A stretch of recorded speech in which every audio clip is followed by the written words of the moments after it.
Anyway, let's get going.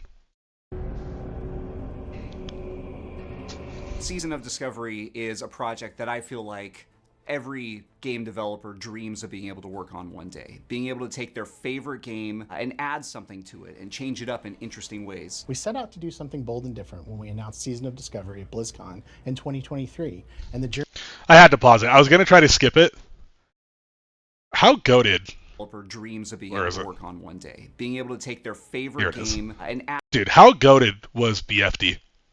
Like, BFD, just absolute peak World of Warcraft. And I loved this fight. The March of the Murlocs. So good, dude. It was really easy to tell who in your group had who had a room temperature IQ and who did not. Because this was like, oh, there's an actual, like, one mechanic you have to pay attention to on this fight. And it killed the majority of people. So, you know. add something to it and change it up in interesting ways. we set out to do something bold and different when we announced Season of Discovery at BlizzCon in 2023, and the journey that we've been on with you has been amazing. It was late in 2022 where we really started brainstorming as a team on what were we going to do after Season of Mastery. So we came up with some crazy ideas. Was it going to be a survival version of vanilla World of Warcraft? Were we going to add new classes or new specializations? But ultimately, what we saw that people were really most passionate about, they wanted more content in vanilla World of Warcraft. They wanted to have the meta disrupted so that leveling was more interesting and not predetermined by existing guides. So throughout 2023, we continued to work on building our rune system out where people could find awesome new power-ups and apply them to their gear and play their class in a lot of different ways. When we embarked on the journey of making Okay, so that's wild. Right there was an insinuation that there was some talks, at least early on in development of Season of Discovery, that it would be a survival RPG, which I don't even know what that would look like. Like there are some game features from original classic World of Warcraft that kind of lend to that. Like let's see, the Torch Day Night system. WoW Classic beta. So there was like the way that the day and the night system used to work in Classic, like before the game ever launched, was that like dark was really, really dark. Let's see, I'm trying to find a video or a picture of it here, but it was like dark enough that you needed to have a torch to walk around with so you could see stuff, which is very interesting. And that right there is sort of like a survival type mechanic in and of itself. So I wonder if they were going to do like that kind of thing and expand on that, because there were some ideas. A lot of the stuff in Season of Discovery and in Classic Plus that we're going to get are basically just ideas that they had in Classic when they were originally developing it that just never made it. You know, they were just left on the cutting room floor. And so that's a really interesting idea, to have like a World of Warcraft be like a survival RPG. Also, the runes, as far as like going out and discovering, which they talked about, I feel like that was like a cool idea. But the problem is, in the current state of the game, and how players interact with online video games, with guides and all of these videos, and I'm making a video right now, is that people just find the easiest way to get the most amount of power possible, right? Like they're trying to be as players have been, especially American players, I think, because of our culture, have been through our lives have been told, like, you need to get the most amount of power for the least amount of input that you can get, right? Like, what's the most efficient way to spend your time? And so we do that in World of Warcraft, and the most efficient way to do it is not to roam all over the continent looking for a rune. It's just to look up a guide and get it in 2 minutes, which would normally take you, multiple hours. So it was a cool idea and concept, and it was kind of fun going out to do the runes, but I don't think it had quite the impact that they were hoping it would have. Fellow Jello, thanks for the follow, brother. Appreciate you, man. Season of Discovery, a big focus with the runes was to make sure that people felt like they were playing a complete class in a vanilla WoW setting. So we've essentially taken a base that has 4 healing specializations and upped it to about 6. We've taken a base that has 1.5 really effective tanks to 6. And we've taken a base that has 12 DPS specializations and increased it to at least 20. And all of them perform very closely to each other, which is one of the major goals, is that you shouldn't feel that bad playing a class that isn't the best one in the game, and there should be at least some option available to you to perform. So, okay, interesting point there. So he said that they went to at least like 6 different healing specs. I don't think that's totally true. I'm sure he's counting discipline and holy as separate builds when they're really not. They're basically the exact same thing. Do you want power infusion or do you want more spell power or healing power is what it basically comes down to. But they've definitely done right by mages, and druids have a lot more options than they did originally, and so that's all good. And the other thing I will agree with them on is the idea that these classes are performing pretty close to each other. Yeah, that's true. And if you look at the logs from that's not logs. If you look at the logs from Season of Discovery, sort of. Oh, look at this. I haven't seen this yet. That's cool. Lillian Voss, by the way, goated. Solastraza Dragon Fight, that's cool. This is going to be an awesome raid. I'm so excited for this. But if you look at Naxxramas and you look at like the top players, this is obviously not like these are the number 1 players in the world, right? But like look how much class diversity there is here. Like there's a lot, you have a Ranged Hunter, Melee Hunter, Ret Paladin, Fury Warrior, Boomkin, Rogue, Boomy, Fire Mage, Shadow Priest, Ellie Shaman. Like there's so many different classes represented here. It's really cool. And if you go to statistics and you look at let's go to 80th percentile. Dude, this is solid. Like, obviously balance is never going to be perfect, but this is incredible. And especially when you put this in comparison, and obviously, Classic WoW is Classic WoW. But if you look at, the statistics of Classic WoW and we go to the 80th percentile, I mean, come on, right? And so if their goal was to even out these specs, I would have to say that objectively, they have done a phenomenal job of doing that. And it's one of the main reasons why I stayed in Season of Discovery instead of going to Anniversary was when I started leveling a character over on Anniversary, and I kind of came to the realization of like, dude, this is going to be the same stuff. It's going to be all warriors. I, as a raid leader, am not going to have access to like pain suppression and bark skin and power word barrier and all these cool cooldowns that are really fun to to call out. And as a raid leader, you kind of look at the raid as a puzzle, and you have all these pieces, and where do they fit into that puzzle, and it's a lot of fun. But in Classic, the answer is like do more damage, right? And so I love Classic, by the way. I'm primarily a Classic player. I'm just saying Season of Discovery was really nice for me personally to take a little break from that. I will be going back for sure, and just kind of play with the classes in a new way. But as far as the balance is concerned, nailed it.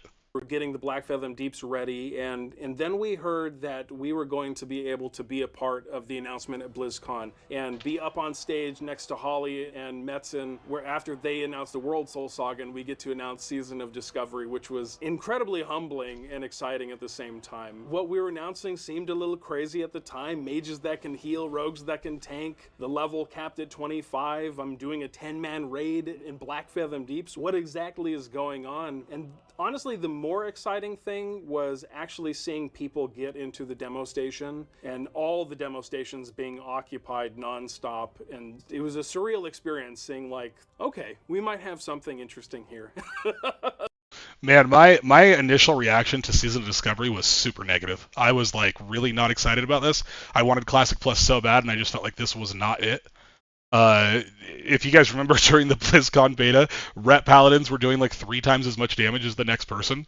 It was like completely out of control. I wasn't, and still am not a big fan of like mage healers and rogue tanks. I feel like that's a little bit too much venturing outside of the archetypes of the classes.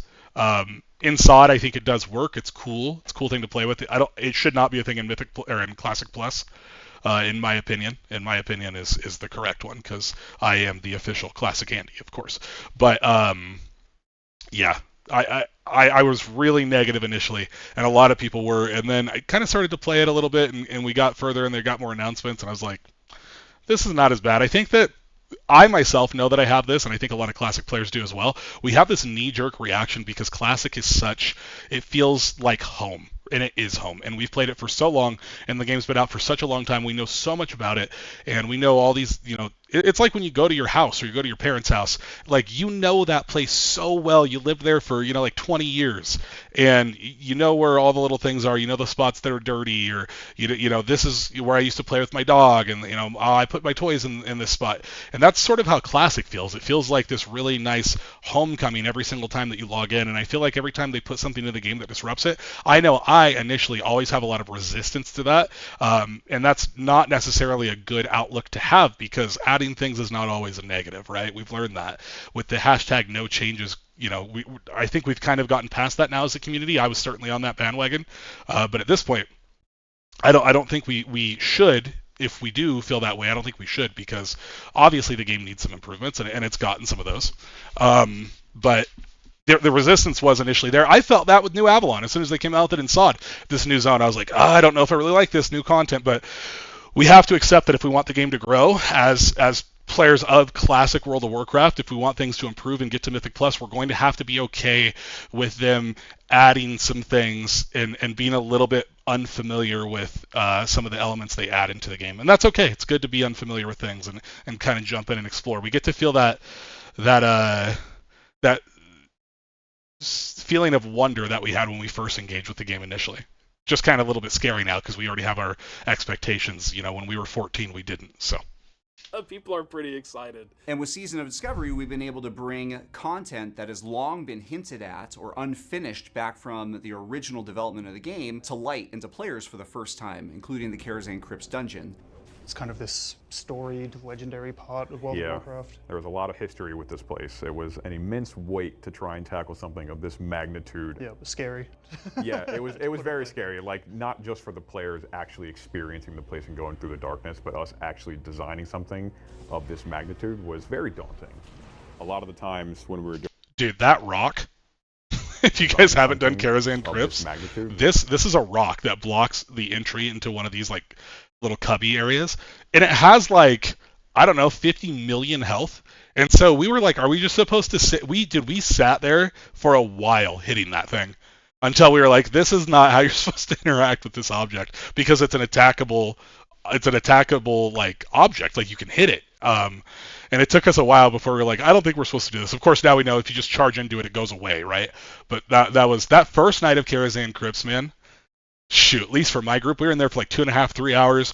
We had one of our relics. This was before. Now, if you go into Karazhan Crypts, the relics have like this shimmer on them. But back then, they didn't have that, and so it was dark, and you had to find them. And one of our relics was underwater, underneath one of the mushrooms, so we couldn't see it. And it was like, man, we were in there forever. But what a freaking blast it was! Such a good dungeon. They nailed it with Karazhan Crypts. It was fantastic. It felt like you were sort of in a D&D campaign where, like druids and herbalists, they had things that they can interact with, and mages and warlocks had their own thing, and warriors had their own thing they could do. Every different class sort of interacted with the dungeon a little bit differently, and that just felt so cool. It was very daunting. A lot of the times when we were doing stuff is we're looking at what contemporary things are doing, and which is how WoW was built originally, is looking at what is in the present. And we were like, well, we should try to go back to the past and see how they were doing things, and kind of keep those themes rolling forward. And good thing is when someone says, wouldn't it be cool if, we just do it. So my typical workflow is I focus on the items, creating them, statting them, naming them. I've just made items that I wish were in the game when I played it back in 2004. So when making items, I always want to make things that are fun, zany, but I also want to make things that are really viable. So I have a... Man, that is that's so nice to hear a developer say that, like, I'm just looking back at things that I would want to be in the game, because, and I talked about this on my video where I react to Angelica Tosh's Why I Play WoW Alone video. Like, the WoW team were just a bunch of like EverQuest nerds, and they were just playing EverQuest, and as they were developing WoW, they were like, man, wouldn't this be so cool if this was an EverQuest, or if this was an EverQuest, or like maybe we should do this. And that's how they got so many of the ideas for the systems and like places in World of Warcraft. And it's really nice that Classic has someone who, at least in thought process, has a spiritual successor to the original WoW team. That's really cool. And SOD does have a lot of really cool and quirky items in it as well. It's been a lot of fun. Like, I really, there's a lot of things about SOD that are very charming. Not a perfect game by any stretch of the imagination, but there are lessons to be learned here for sure. A bunch of things like the Whimsical World Warper that takes you Yes. to 33 different locations in Azeroth. I have the Gift of Gob that helps people transform into a goblin. You could use it on pets. You could use it on your allies. You give people a little more freedom. And then we have other items like Viscera, which is like a badass sword that can knock people back. We have Calibolg that turns you into a big boulder and lets you roll into people. Okay, so that's new and that's awesome. I have not seen that. The sword and the boulder are brand new items, and that is so freaking cool. And we also have things like the Cluck Cannon, which I don't know what its purpose is, but it serves some kind of purpose. It was a whole lot of experimentation. It was a whole lot of let's just throw something at the wall. Those type of things are good for classic in moderation. Like, you can't go too crazy like they do in retail, where you have all these like crazy different items, but like a handful of those things, like shooting a chicken someone out of a gun, there's nothing wrong with that. That's just kind of fun. You can do that in Stormwind or Orgrimmar, which is where I'm supposed to be, but I'm being cringe right now and I'm Alliance. But that kind of stuff I think is a lot of fun. Especially the Whimsical World Warper is like the coolest thing they have added to SOD in my opinion. I remember that came out in No More Gone. So basically it's an item, it's a trinket that you equip, and I believe it's on a 2-hour cooldown, and you activate it, you use it, and it warps you to a random place in the world. And these places are like, let me pull this up. Vanilla World of Warcraft. They're so cool. Like, get out of here.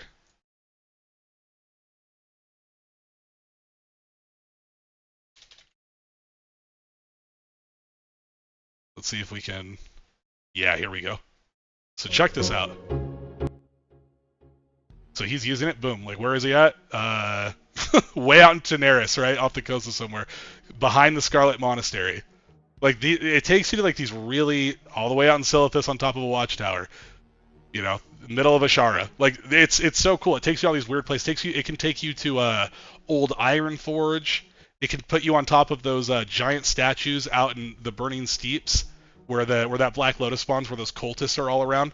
It's just a cool item. It's just fun. Like, it doesn't take itself seriously, which I feel like is good, right? Because what is a roleplay? It's supposed to just be a fun item, and it is a lot of fun. Let's see what happens, and we just kept iterating and iterating. Eventually, we found a good working formula. That was not well done. Let's do this. Put this in its own window. For it, and we got some pretty cool things. Obviously, the darkness mechanic is the big thing in the Karazhan Crypts, kind of the big point of difference. That was born of this desire to keep up the discovery, the nature of Season of Discovery. And the Crypts is unique because people had explored the place already. People knew the layout, people knew what was in there. To make it surprising and make it feel like people were discovering stuff, we introduced this light and dark thing. We weren't sure how it was going to be received. I remember reading one comment about someone saying their hearts sunk when they realized they couldn't see their teammates outside the light radius.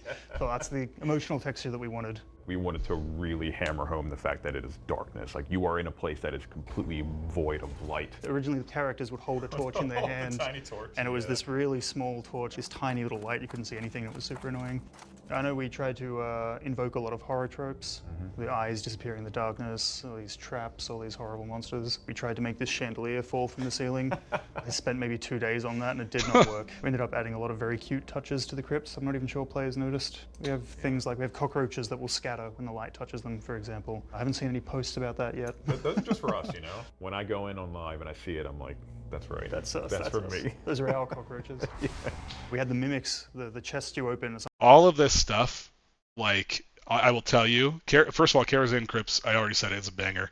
The darkness mechanic, if you guys are anniversary players, you may not have done Karazhan Crypts. Basically, the way that it works is the entire place is shrouded in darkness. You can pick up a torch at the beginning of the raid, or the dungeon, rather. You can only have one torch unless you have a paladin with you, and then you can do a little DI trick to DI the person with the torch, and it kind of puts them in stasis, and then you can run back in and someone else can pick up a second torch and they click off the divine intervention. But, you know, obviously only Alliance can do that, and only if you have a paladin. But for the most part, for most groups, you only have one torch, and you can't really see much out of that. If you're a night elf, you have, like, you know, special eyes because you're an elf or whatever. It helps you see in the dark a little bit more. But other than that, it's pitch black in there. And if you are not in light, you take ticking damage. And your healer can't see you, so they can't heal you. So the entire party has to be together the entire time, which is super interesting. And there's all these little touches, like the mimics they were just talking about. I think they're going to talk about here in a minute, that will eat you when you interact with the chests. And there's little eyes in the dark that, as you walk by them, they kind of like disappear. There's so many nice little things in Karazhan that it just feels like there was a lot of care put into that dungeon. And it makes me really excited to see the stuff they come out with in the future, because they, like I said, it's a banger. Karazhan Crypts is really fun. Sometimes mimics, and they'll eat you. And I don't know if anyone's discovered this. I'm going to spoil it. If they kill you, they will actually spit you out as a hunk of meat. Yeah, it's instead like of your- viscera comes out, It's blood actually, comes it's out. pretty gross. Did not know that. Look out for that next time you die in the crypt. The original plans for the opera event, we had some very funny ideas to start, like the goblins picking each other up to swing at players. They would pick each other up and they would become this increasingly long goblin sword. Yeah. We will use that, yeah. Yeah, cut this. Someone will pick up someone and use them as a weapon. That's a guarantee. You can quote us on that. I think that philosophy of experimentation is really at the heart of Season of Discovery and whatever comes next for Classic. It is definitely at the heart of Scarlet Enclave. We are experimenting a lot in that place.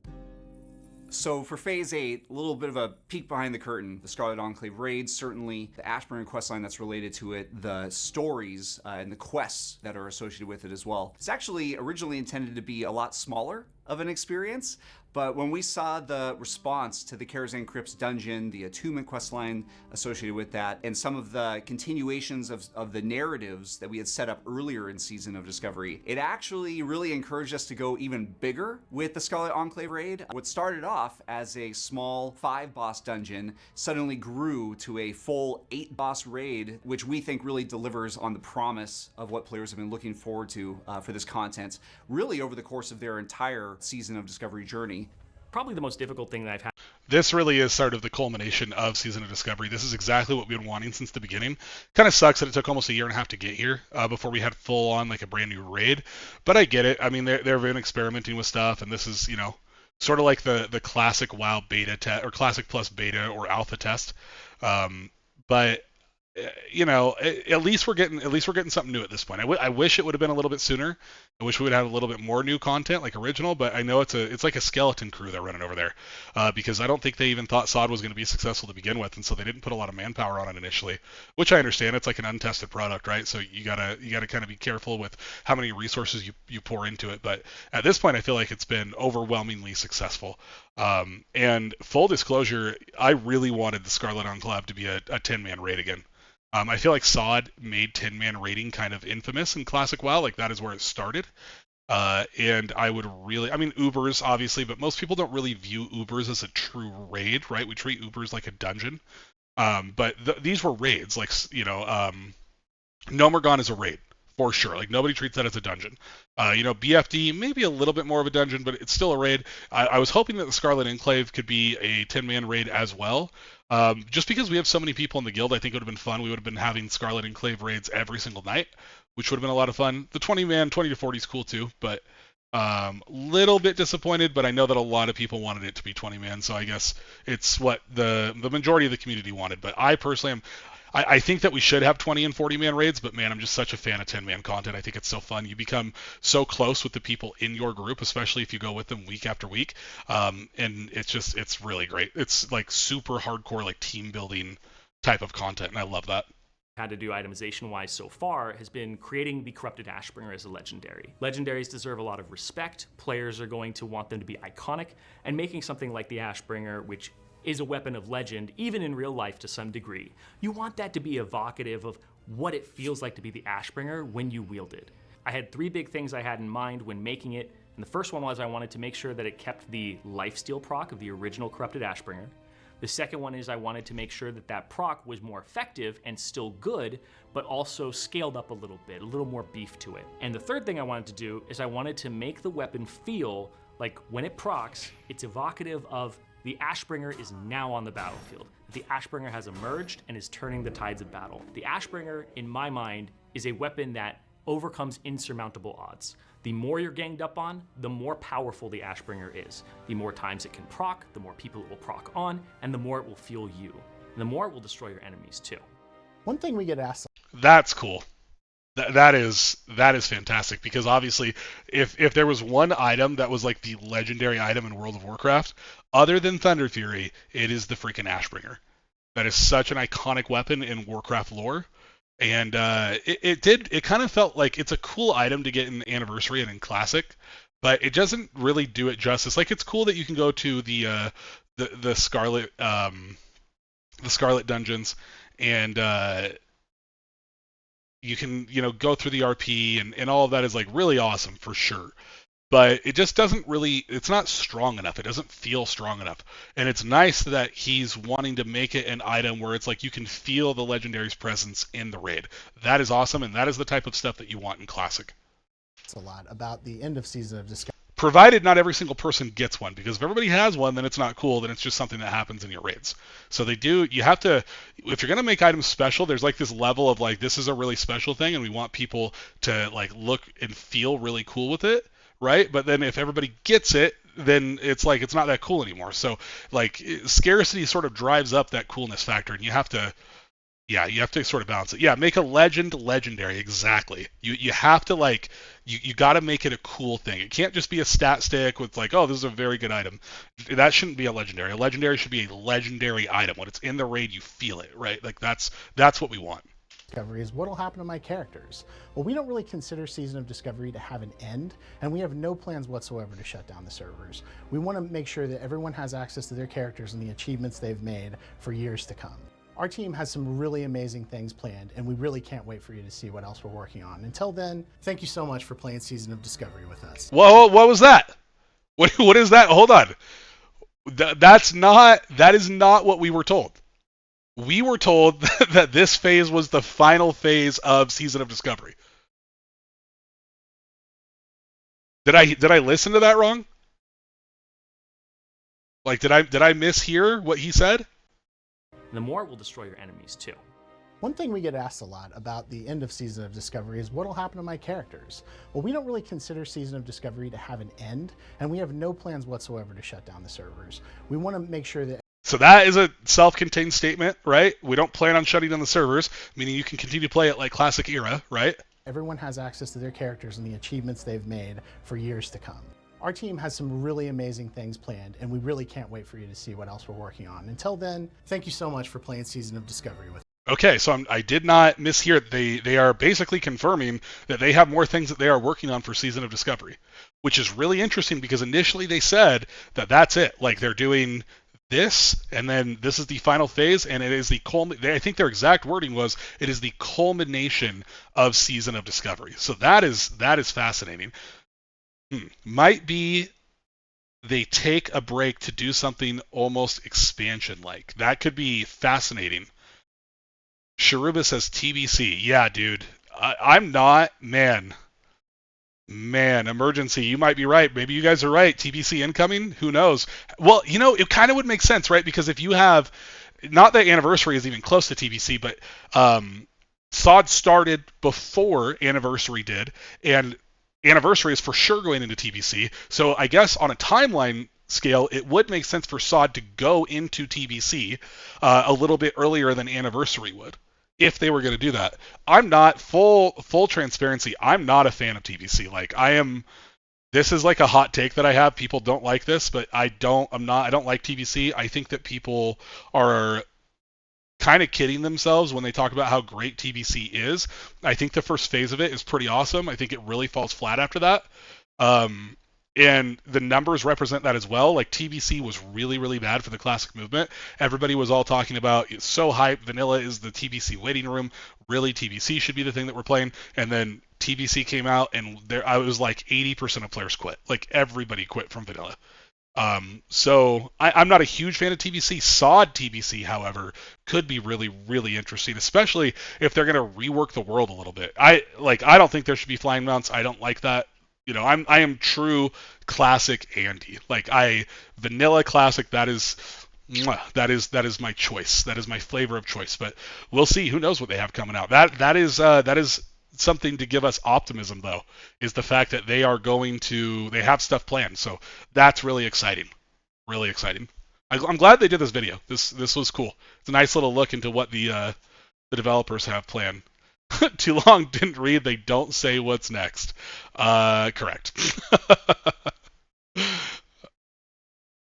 At 8 minutes and 21 second long video, and we still don't know what's next. Great job, Liz. I would retitle this to SOD recap. Oh, whatever. I liked it. Dude, Blizzard could walk on water, and they'd say it's because people would say it's because they couldn't swim. Like, Blizzard can't do anything right. I'm not saying they don't deserve the criticism, because they certainly have brought it upon themselves, but the community doesn't do them any favors either. So